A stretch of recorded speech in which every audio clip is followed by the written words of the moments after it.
Komento ang bise sa pagbisita ng Bagulang ni PBBM sa condo housing project na People's Ville sa Barangay Riverside, Kalinan.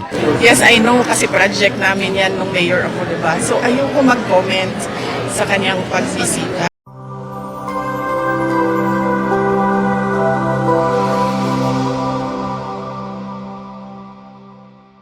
Ito is part of the... Ito naman yung inaangkin ni Sara Duterte na proyekto. Pakinggan yung maigi ko anong sasabihin ng 23. 30 buildings na tayo, ano 14, dito. tapos na. Kung totoo ba na proyekto ni Sara nito. Patapos na, almost mga nasa 90% na tayo. Then another 4 buildings. So, all in all, we have 30 buildings na all over here. So, ang remaining buildings natin, 2023, nung pisahan, na inaangkin ni Sara. Dinaanan Napakasinungaling talaga itong babae. Ano yan, structurally sound yung lahat ng mga projects natin.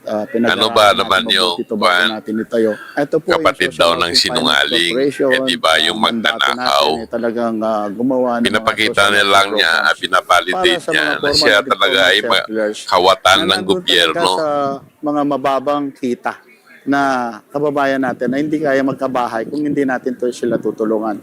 Dapat ipakita niya ang proyekto ng tatay niya, yung nasa Paras Rizal na hindi matirahan. Mas na papababa natin ang construction cost. Una-una, nung tinubuan na lang ng mga damo. Maraming mga bata. So sabi niya sa amin, baka kailangan natin mga Duterte talaga, puro sila yabang. Fasilidad para doon sa mga bata dito nangaangkin ng hindi nila proyekto. Tingnan nyo naman kaganda ng pabahay ng PBBM administration. Program under the 4PH. Ang ibig pong sabihin nito, kagaya po dito, ang hindi gaya ng mga proyekto nilang tinubuan na lang ng mga damo per unit.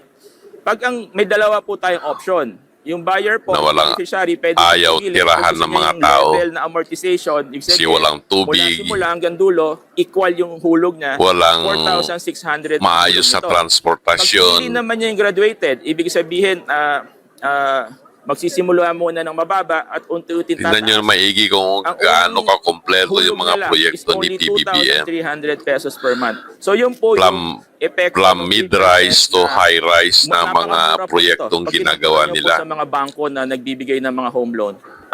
Maglalabas po kami ng bagong guidelines, no? Tapos sa angkinin lang ng isang Sara Duterte. Aalisin muna natin yung kasi wala naman silang maipakita totoo.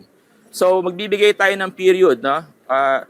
Kunyari, ilang buwan na mag-avail, kahit sino na Pag-ibig member, pwede na mag-avail ng 3% program ng Pag-ibig Fund. Under po ito sa 4PH program.